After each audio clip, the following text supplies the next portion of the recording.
अस्सलाम वालेकुम स्टूडेंट आज मेरे पास क्वेश्चन नंबर 7 है। क्वेश्चन नंबर 7 की जो स्टेटमेंट है सबसे पहले हम वो रीड करते हैं। क्वेश्चन नंबर 7 में लिखा है कि given that Y is directly proportional to X cube copy and complete table. तो हमने ये वाला टेबल कंप्लीट करना है। तो जो उसने ये स्टेटमेंट लिखी है ये वाली, ये मैं यहाँ पे मैथमेटिकल फॉर्म में लिख लेता हूँ कि वाई जो है वो डायरेक्टली प्रोपोर्शनल किसके होता है, एक्स क्यूब के। हमें पता है कि हमने प्रोपोर्शनल का साइन जब रिमूव करना तो मेरे पास ये इक्वेशन बन जानी है और इसको हम इक्वेशन नंबर 1 का नाम देते हैं। फिर आपने इस इक्वेशन में कौन सी वैल्यू प्लेस करनी है, चलें जी वो मैं आपको बता देता हूँ। ये जो मेरे पास इक्वेशन है, इस इक्वेशन के अंदर जो वैल्यू मैंने प्लेस करनी है वो मेरे पास ये होगी कि जहाँ पे x और y दोनों की वैल्यू दी होगी मैंने वो वैल्यू उठानी है। इस टेबल में से कहीं पे भी ये टेबल आपके पास आ जाए तो आप लोगों ने क्या करना है, वो वाली वैल्यू उठानी है कि जहाँ पे x की वैल्यू और y दोनों की वैल्यू दी हो। तो मैं लिख लेता हूँ y की जगह पे, मैं यहाँ पे y की वैल्यू ये है तो मैं 648 y की वैल्यू लिख लेता हूँ। फिर इक्वल फिर k, x की वैल्यू 6 है तो मैं 6 लिख लेता हूँ। तो 6 के ऊपर क्यूब है तो मैंने क्या लिख लेना है, क्यूब लिख लेना है। तो फिर मेरे पास आ जाएगा 648 और के आ जाएगा। और 6 का क्यूब आप लोगों को पता है 216 है, ये आप लोगों ने कैलकुलेटर से फाइंड कर लेना है। और देखें 216 ये के साथ मल्टीप्लाई हो रहा है लेकिन दूसरी साइड पे ये जाके क्या हो जाएगा, ये डिवाइड हो जाएगा और यहाँ से के की वैल्यू मेरे पास आ जाएगी। तो मैं डिवाइड कर लेता हूँ 648 डिवाइडेड बाय 216, तो मेरे पास आंसर इसका 3 आ जाता है। तो के की वैल्यू मेरे पास यहाँ पे 3 आ गई है। तो उसके बाद मैंने के की वैल्यू क्वेश्चन नंबर 1 में प्लेस करनी है। तो जैसे हम पहले लिखते थे पुट द वैल्यू ऑफ के इन इक्वेशन 1। तो हमने क्वेश्चन नंबर 1 में के की वैल्यू प्लेस करनी है। तो देखें यहाँ पे y सेम लिखा रहेगा, x की क्यूब भी यहाँ पे सेम लिखा रहेगा, लेकिन k की जगह पे मैं क्या लिख लूँगा 3। जैसे ही आपने k की वैल्यू प्लेस करनी है तो इस इक्वेशन को आप लोगों ने नेम दे देना है इक्वेशन नंबर 2 का। यहाँ तक आपने करने के बाद उसके बाद हम अपने टेबल की तरफ जाएंगे। तो टेबल में देखें यहाँ पे x की वैल्यू क्या लिखी है 3। आपने x की वैल्यू जो लिखी है मेरे पास 3, उसको आप लोगों ने इक्वेशन नंबर 2 में प्लेस करना है। देखिए y सेम आपने उसी तरह से लिख लेना है, 3 भी सेम लिखना है आपने, और x की जगह पे आपने 3 प्लेस करना है। तो इसकी पावर भी क्या है, मेरे पास 3 है।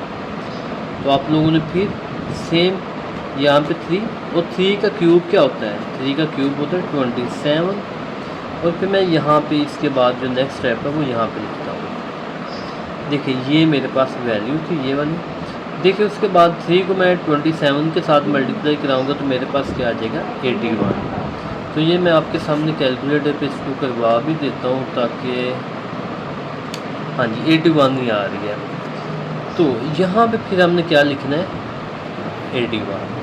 अब x की वैल्यू 4 है और 4 को भी आपने इक्वेशन नंबर 2 में ही प्लेस करना है। तो यहाँ पे हमारे पास x की वैल्यू हमारे पास 4 है और इक्वेशन 2 मेरे पास ये है 3 और x का क्यूब है। तो हम 4 लिखेंगे और इसके ऊपर क्या लिखेंगे क्यूब। हमने हमेशा क्वेश्चन नंबर 2 में ये तमाम वैल्यू प्लेस करनी है, ये टेबल वाली। देखिए y सेम उसी तरह से आ जाएगा, 4 का क्यूब होता है 64 और 64 का हमने 3 के साथ मल्टीप्लाई कर देंगे तो हमारे पास आ जाएगा 192। तो हमारे पास आंसर आ जाएगा 192 आ जाएगा। तो यहाँ पे हमने क्या लिखना है 192 लिख लेना है। उसके बाद नंबर 3 पे देखिए यहाँ पे x की वैल्यू नहीं दी बल्कि y की वैल्यू दी है। तो y की वैल्यू हमें उसने दी है 375। तो हमने इक्वेशन नंबर 2 में, ये मेरे पास इक्वेशन नंबर 2 है, यहाँ पे मैंने y की जगह पे क्या लिख लेना है 375। अच्छा इसमें मैंने x की वैल्यू निकालनी थी और यहाँ पे मैंने इसमें y की वैल्यू मैंने निकालनी थी। देखिए 375 आ जाएगा, 3 आ जाएगा और यहाँ पे एक्स क्यूब आ जाएगा। देखिए 3 जो है ना वो एक्स क्यूब के साथ मल्टीप्लाई हो रहा है, लेकिन यहाँ पे आगे क्या हो जाएगा डिवाइड, तो यहाँ पे रह जाएगा एक्स क्यूब। तो मैं डिवाइड कर लेता हूँ 375 डिवाइडेड बाई 3, तो मेरे पास आंसर कितना आ जाता है 125। तो मैं यहाँ से लिखना स्टार्ट करता हूँ कि एक्स क्यूब किसके इक्वल आ जाता है 125। तो 125 को आप लिख सकते हैं 5 का क्यूब, जी लिख सकते हैं। वो कैसे, 5 को 3 टाइम मल्टीप्लाई करवाएं तो हमारे पास आता है 1.25। For example 5 multiply by 5 multiply by 5, तो इसका आंसर क्या होता है 125। देखिए अब ये क्यूब ख़त्म करने के लिए हमने क्या करना है, हमने एक नीचे लाइन लिखने के taking cube root on both side. तो मैंने क्यूब रूट ले लेना है, मैंने एक्स का भी क्यूब रूट ले लेना है। जब आपने क्यूब रूट लेना तो यहाँ पे आप 3 मेंशन करोगे। 5 का भी मैंने क्यूब रूट लेना है, तो यहाँ पे भी आप 3 मेंशन करोगे। फिर क्यूब रूट को हम ऐसे भी लिखते हैं 1/3। फिर 5 को भी मैं लिख लूँगा 1/3। ये कैंसिल, तो x की वैल्यू हमारे पास कितनी आ जाएगी 5 आ जाएगी। तो यहाँ पे x आ रहा है, तो x की जगह हम 5 प्लेस करेंगे। नेक्स्ट क्वेश्चन देखिए, नेक्स्ट फिर हमें y की वैल्यू उसने दी है 1029, तो x की वैल्यू हमने फाइंड करनी है। तो क्वेश्चन नंबर 2 मेरे पास थी, ये मेरे पास क्वेश्चन नंबर 2 है। तो मैं y की जगह पे y की वैल्यू प्लेस कर देता हूँ और यहाँ पे मैं लिखता हूँ एक्स क्यूब।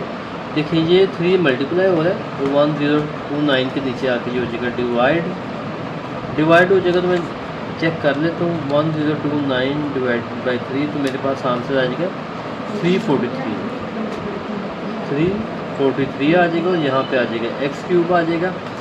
अब हमें पता है कि हमने क्यूब रूट अगर ख़त्म करना है तो मुझे पता है कि मैं 343 को लिख सकता हूँ 7 का क्यूब, और ये सेम उसी तरह से, क्योंकि 7 को 3 बार मल्टीप्लाई करवाए ना तो ये वैल्यू आ जाएगी, जैसे मैंने यहाँ पे 5 का बताया आपको। तो फिर इनका मैंने ले लेना है यहाँ पे क्यूब रूट 1/3 में इसलिए लेता हूँ क्योंकि हम लेते हैं क्यूब रूट। हमें पता है कि ये कैंसिल, तो x की वैल्यू मेरे पास कितनी आ जाएगी 7, और यहाँ पे आप लोग 7 मेंशन करेंगे।